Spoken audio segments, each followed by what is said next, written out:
Hi there. Today I'm answering the question, how do we balance work, our personal responsibilities, our relationships, and our own self-care? This is a challenge, isn't it? It's like chasing a unicorn. It's really hard to achieve work-life balance. And it's something that requires almost constant attention and awareness. We need to be mindful of our work-life balance because it's constantly shifting. And during the pandemic, all of our work situations have probably changed pretty dramatically, and our home lives look different. We have different responsibilities, less access to support. Our social lives have changed tremendously. And we may have different self-care needs than we had prior to the pandemic, because the greater our stressors, the more self-care and the more support we need. So I want to share with you what I've learned personally in my own journey, as well as what I've learned from my clients. So I named my practice Urban Balance because I really wanted to cultivate work-life balance for myself, for my staff, and for the clients of Urban Balance. And this is a challenge, but I remember I saw a career counselor, Arlene Hirsch. I highly recommend her. She's in Chicago. And I believe we all need, whether it's therapy or career counseling or coaching or mentoring, we need to access others for support and guidance and perspective. And I do that all the time. It's an investment of time and money, but it pays off tremendously. And I went and saw Arlene, and I actually only had one session with her because she was so fantastic. She really set the foundation for my whole work-life balance plan. I told her that I wanted to start a group practice, which became Urban Balance, and that I also wanted to become a mom. And she said, Joyce, you have to plan your career in the context of your life, not the other way around. Isn't that brilliant? So smart. And it may seem obvious, but to many of us, it's not. We start chasing our career and maybe we're driven or we're trying to make ends meet financially. And so we want to do our best at work. And suddenly we're trying to smush our relationships and our families and our personal lives and our self-care around our work, when really it needs to be reversed. So I encourage you to think about, what do you want your life to look like from a holistic perspective? Really visualize in your mind, if you had a magic wand, what would you like your work schedule to look like? How would that enable your own wellness? In my very first job out of graduate school, I got a 9-to-5 job, like most of us do. And at the time was living with my partner and didn't have kids and was a young single person living in the city. And I had a hard time adjusting to the 9-to-5. I felt chained to my desk. I felt like I didn't have time to run my errands. I got home from work at 5:30 or 6, and I didn't have any time left during the evening really to do anything because stores were closed, et cetera. And so I asked my employer if it would be possible for me to shift my hours to 7:30 to 3:30. And I loved it. And they were like, yeah, no problem. That's zero problem for us. It's just most counselors tend to work 9-to-5. So that's what we offered you. So sometimes we need to think out of the box and ask for what works better for us. I know now many of us are working virtually, but I've done this many times in my career where I've asked my employer to change my schedule for my own wellness.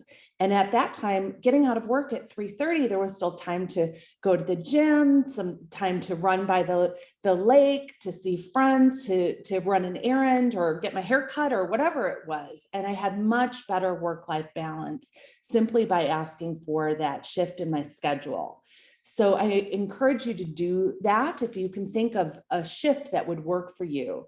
I know that my next job, I wanted to really develop my private practice, which I started on the side. So in this full-time job at an employee assistance program, I worked about 10 hours a week at my side hustle.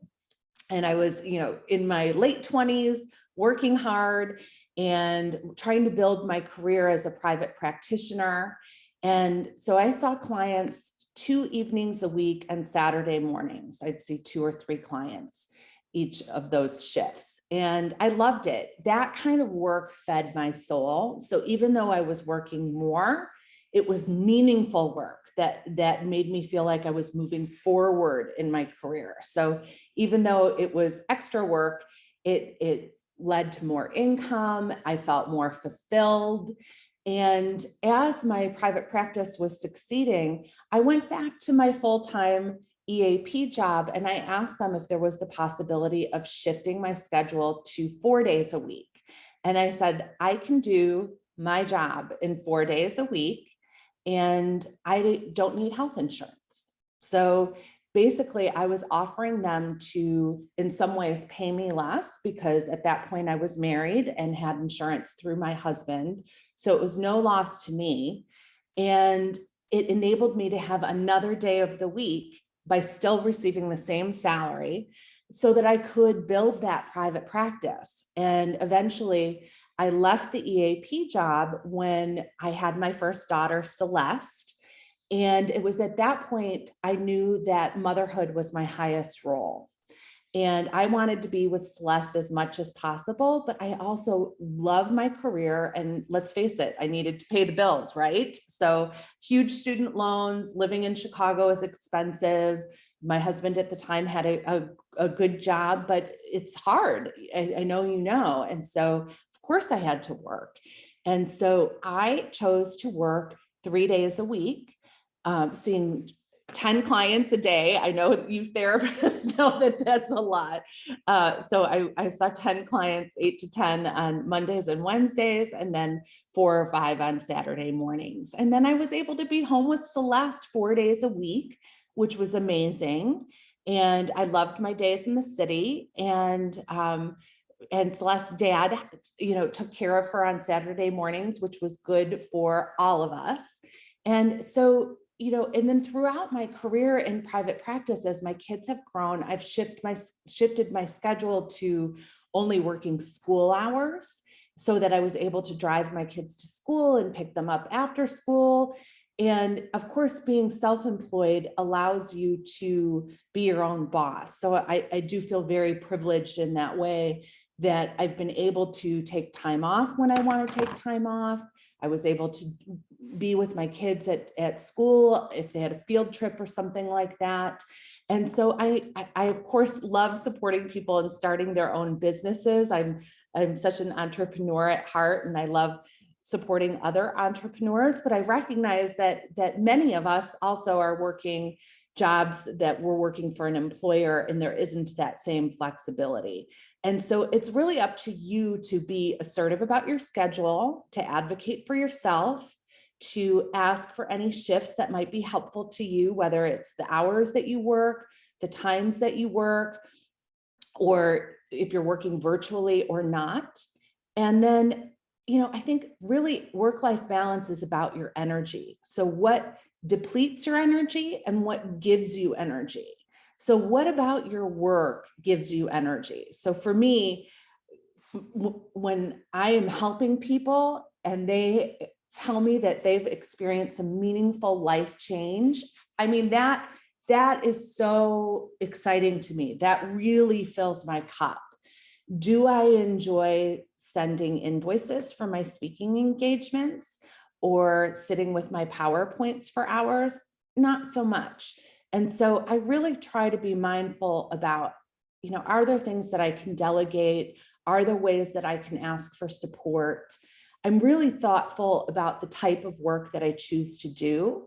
I recognized several years ago that I've seen clients for a lot of years, and as much as I adore and love seeing clients, I think that part of my journey has shifted a bit, where now I'm just loving speaking and writing books and blogging and giving trainings and workshops and keynotes. So that is really filling my cup. And so I have a very limited practice.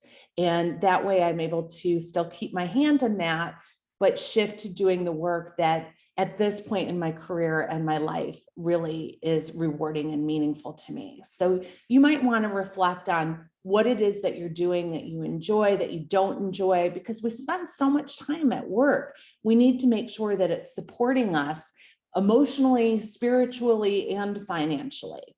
And then with our family lives, we need to, be mindful about who we're spending our time with and make sure that our relationships are filling our cup as well. And so being thoughtful about our partnerships, about our friendships, and choosing relationships that support us, and being mindful about, if we need to make shifts in certain relationships so that we're operating better and feeling better. And, setting boundaries in our relationships. So very, very important to make sure that we're carving out time for self-care. And that actually needs to come first. So going back to Arlene saying to me, you need to plan your career in the context of your life. We need to think about our own health and wellness. That comes first. So making sure that you're getting enough sleep, that you're having time for exercise, that you're having time to connect with your friends and people who love you, and that you are, practicing good nutrition. None of us is perfect. And I know it's really challenging to take care of ourselves in all of these different ways. And I'm so excited for my book to come out because I have tools that I want to share with you. I have a self-love wheel that is a good tool to kind of remind ourselves how to take care of ourselves in all of these different and important ways. But we need to be really protective about our self-care. And for me, I know I also need solitude, and I don't always get that. So even a few moments of meditation or an extra long hot shower or a nice lavender bath or whatever it might be, those moments of pause are really, really important. And I really think that the main theme to achieving work-life balance is to work on loving yourself and valuing yourself and respecting yourself. And that is going to translate into your work. You'll have healthy assertiveness in your work and in your relationships.